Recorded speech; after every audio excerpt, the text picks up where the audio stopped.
Welcome Grade 10. Halina at alamin ang ating building rules.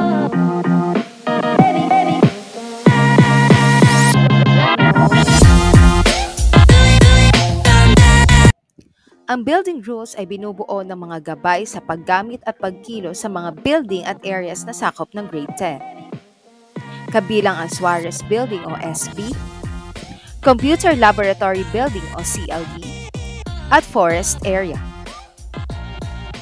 Rule number 1, Safety Protocols. Sa kabila ng pagbaba ng kaso ng COVID-19, lubos pa ring hinihikayat ang lahat na sundin ng iba't ibang safety protocols, lalo pa ang pagtatakip ng bibig kung uubo at palagi ang paghuhugas ng kamay.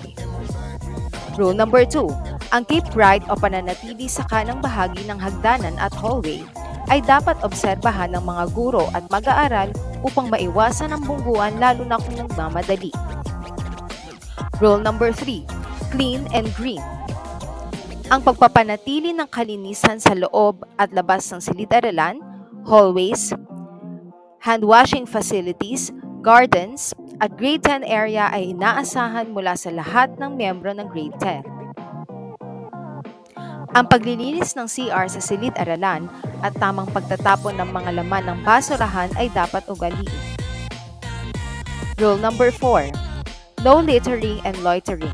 Mahigpit na ipinagbabawal ang pagkakalat, kasama na ang vandalismo sa lahat ng lugar na sakop na Grade 10 at mga pasilidad nito. Bawal rin ang pagtambay sa mga hallways kung walang klase o walang tamang dahilan. Rule number 5, keep it low.